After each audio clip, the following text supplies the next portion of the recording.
ሰላም ጤና ይስጥልኝ ውድና የተከበራችሁ የዚህ ቻናል ቤተሰቦች እንደምን አላችሁልን? በያላችሁበት ሰላምታችን ይደርሳችሁ እያልኩኝ እነሆ ዛሬም በአዲስ ቪዲዮ መጥቻለሁ። በጽናት ድራማን ላጋራችሁ ወድጃለሁ እና እስከ ቪዲዮ ፍጻሜ አብራችሁን ቆይታ ታደርጉ ዘንድ በአክብሮት እየጋበዝኩኝ ኪራ በጽናት ትውልድ ሀገር ባለው ቆይታ እጅግ በጣም ደስተኛ ነው። ከቅዱስ ጋር ጥሩ የሚባል ቆይታ እያደረጉ ነው። እንዲሁም ኪራ ከጽናት ጋር ባለው ቀረቤታ ፍቅሩን ለመግለጽ እንዲሁም እሷን ለሱ ያላትን ስሜት እና አመለካከት አቀራረባቸውም እንደ አዲስ ፍቅረኛሞች ይመስላል። ምክንያቱም ኪራ ያለፈውን ማስታወስና እስካሁን ምንም ነገር ማስታወስ ባለመቻሉ እንደ አዲስ ጽናትን እንደሚወዳት እንደ አዲስ ሊያፈቅራት እና ደግሞ ሽማግሌ ልኮ እጮኛዬ አደርግሻለሁ የሚል ቃላት ከሷ አንደበት እየወጡ ነው። ነገር ግን ደስታቸውን ሊያደፈርሱ በዙሪያቸው እያንዣበቡ ያሉ ሰዎች አሉ። የቀድሞ የጽናት ፈላጊ የነበረው ነገር ግን ሌላ ትዳር ይዞ እየኖረ ነው። ሆኖም ግን አሁንም ቁጭትና ንዴት በውስጡ ከፍተኛ ጥላቻም ለሷና ለቤተሰቦቿ ስላለው ከዛም የተነሳ እንደ አዲስ በክፋት ተነስቶባቸዋል። እየተከታተላቸውም በመዛት በማስፈራራት ባለው ሂደት እንግዲህ ቀጥለው ነበር። በዚህ ክፍል እንደምንመለከተው ደግሞ ጠብቀው እንደ ልማዳቸው ኪራና ቅዱስ እንግዲህ ወጣ ብለው አንድ ላይ ነበሩ። አንዴ መጣው ብሎ ቅዱስ ከኪራ በተለያየ ሰዓት ኪራን ብቻውን አግኝተውት እንግዲህ ዝተውበት እንደገና ለምንስ ወደዚህ ምድር መጣ? ከዚህም በፊት መጥተህ ነበር፣ አሁን ድጋሚ ለምን መጣ ሲሉት እሱ እንግዲህ ባለፈው መምጣቱን አያስታውስም። ለመጀመሪያ ጊዜ መምጣቱን ነው በሱ ቤት የሚያውቀው።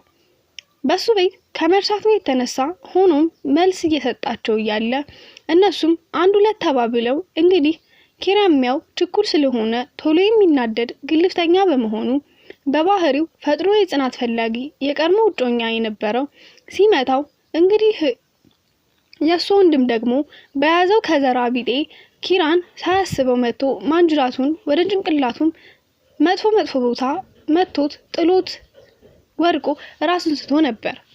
ቅዱስም መጥቶ ሲመለከተው ኪራ ወርቋል። እጅግም ተደናግጦ በአቅራቢያው ሰው የለም፣ ቢጣራም የሚሰማም የለም። እንደምንም ብሎ እንግዲህ ይዘውት ወደ ቤት ሄደው ነበር። እነ ጽናትም አይተውት በጣም ተደናግጠው ያው ማን እንደመታው እሱ ወድቆ ከላይ ነው ብሎ ባይነግራቸው ማንነታቸው ስለምታውቅ ነገር ግን ባላንጣ እንዳላቸው ስለምታውቅ ይኸው ጽናትም ስላገኘችው ማን ሊመታው እንደሚችል ስላወቀች እነገሌ ናቸው ማለት ነው በቃ ብላ ስትል ማን ናቸው ብሎ ኪራ ሲጠይቃት የቀድሞ እጮኛ እንደነበራት እሱ ደግሞ እስካሁን እንዳልተዋት ያለውን ነገር ስትነግረው እንግዲህ ሳትፈልግ እየተከታተሏት እንደዚህ አይነት ነገር በሚያደርጉባቸው ከዚህ በኋላ ያንቺ ብቻ ሳይሆን የኔም ጠላት ጭምር ናቸው ይላል ኪራ። ነገር ግን ስራቸውን የሚያውቁ እነሱም ተንኮለኛ በመሆናቸው ያንን ጉዳት ካደረሱበት በኋላ መልሰው ደግሞ ልጅ ይቅርታ እየጠየቀ ሲናገር ከንግግሩ ተረድተን ነበር። ነገር ግን ወንድምየው ለምንስ ይቅርታ ጠየቅ? ለምን መታ ነው?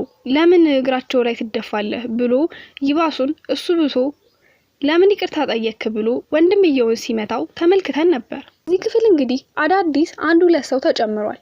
አንደኛው እንግዲህ በጎዳና የሚኖር በዛ ያደገ ከመሆኑ የተነሳ ወላጆቹን እንኳን ማን እንደሆነ የማያውቅ በአጠቃላይ ጎዳና እንዳደገ እድገቱ ተወልዶ እስኪያድግ ድረስ በቆይታው የጎዳና ህይወት እንደኖረ ሲገልጽ ካንደበቱ ሰምተናል። እናም ደግሞ ሰዎችን ፍለጋ እየተሰማራ የሚፈልገው ሰው ደግሞ የኪራ አባት ነው። አቶ ተሾመ እያለ አካባቢውን እየጠየቀ በቅርብ ቀን የሞቱ እያለ እየጠየቀ እንግዲህ አንድ የሚያውቃትንም ሰው ደውሎ ጠርቶ ሲያናግራት ነበር። እናም ልጁም እንዳየነው ልጁ የእጅ አመድ አለበት። ልትረዳው ስትሞክር የመጣችውን ልጅ አቅጣጫውንም ስትነግረው መንትፎ ከጇ ላይ ከኪሷ ያለውን ስልክ ሳታይ ወስዶ ነበር። በኋላም ሌባ ነው ስትል ስትጮህ ነበር። ለዚህ ጭቃ ደግሞ ብላ ትጮሃለች። ደግሞ እንደገና ደግሞ እንዲሁም እነ ኒና ሰፈር እነ ኪራ ቤት አካባቢ ደርሶ ኒና ቆሻሻ ለመጣል ብላ ወጣ ያንን ቆሻሻ ይዛ እየሄደች እሱም ደግሞ ዳር ላይ ተቀምጦ ታይቶት እንደመልከፍ ብሎ ያው ኒና የማያርፍ ስለሆነ መልስ እየሰጠችው አርፈ ተቀመጥ እኔ ቀላል ሰው እንዳልመስልህ እያለች ልታስፈራራው ሞክራ ነበር። እሱም እንግዲህ አላቅጦባት ካጠገቡ እልፍ እንዳለች ከኋላዋ ተከትሎ ያንን ቆሻሻ ቢጤ የያዘችውን ነገር መንትፎ ሮጠ። እሷም እጅጉን በጣም ስቃ ነበር። ደህና ነገር መስሎት እኮ ነው ቆሻሻ መሆኑን ማን በነገረው ብላ እንግዲህ በጣም ስትስቅ ነበር። ያው እንግዲህ ለፈን ብለው ያካተቱት ፓርቲ ነው። ሆኖም ያው የልጅ አመል የእጅ አመል ያለበት እንደሆነ እና ደግሞ ለውርስ የመጣ እንደሆነ ነው ከንግግሩ የተረዳ ነው። የኪራ የእሱ አባት ሆኖ ነው ማለት ነው። የሚፈልገውም የድርሻዬን ለመውሰድ ነው ለመጠየቅ ነው የመጣሁት ሲል ካንደበቱ ሰምተን ነበር። እንግዲህ በቀጣይ በዝርዝር የምንመለከተው ይሆናል። ምህሩም አሁንም በአማቷ እጅጉን እየተጨቀጨቀች እረፍት አጣለች። አማቷ በሆነው ባልሆነው እየተናገረቻት ምክንያት ፈልጋ በነገር እየጠበጠበቻት ነው። ምህሩም ታግሳ ችላ አሁን ግን ትግስቱ አልቆ ለባለቤቷ ለናሆም እናት እንግዲህ መልስ ስትሰጣት ነበር። እስከዛሬም አክብሬሽ ነው እንጂ እንደ በግ ስታዘዝልሽ አንቺ ግን ያንን አላስተዋልሽም። እንደው ራስሽን ብታይ ጥሩ ነበር እያለች ልትነግራት ሞክራ ነበር።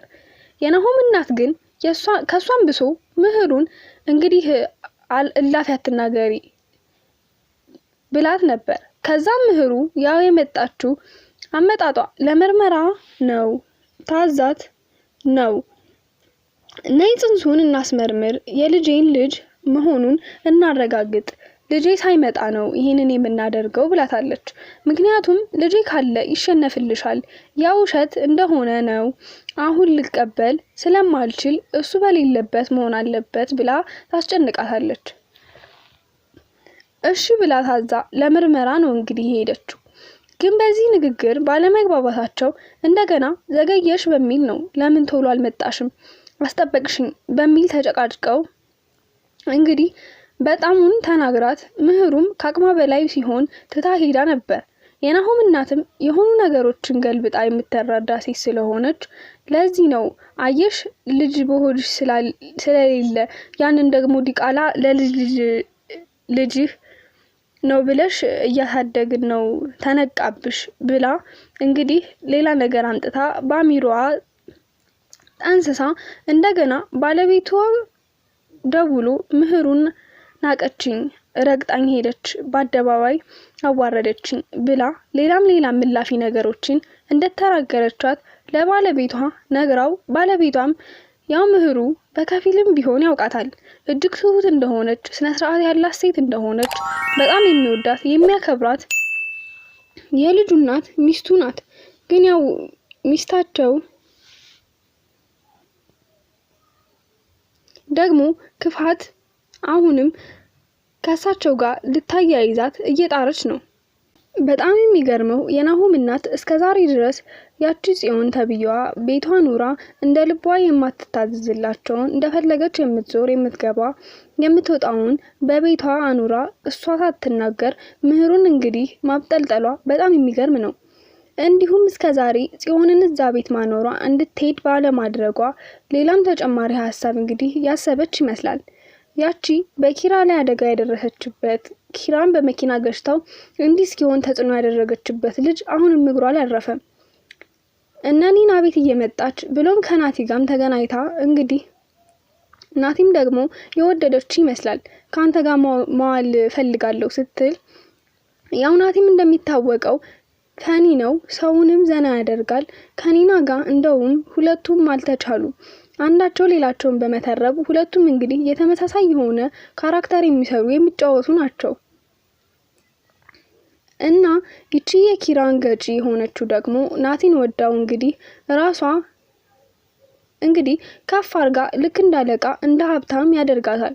ሆኖም ግን ባለፈው ኒና እንደዛ ቋምጣ ጋብዥኝ እንኳን ስትል አልጋበዘቻትም። ነገር ግን አሁን ናቲን ጋብዛው አብረው ከብዙ ቆይታ በኋላ ጊዜም አብሮ ቆይታ ማድረግ እንደምትፈልግ ስትናገር ተደምጣ ነበር።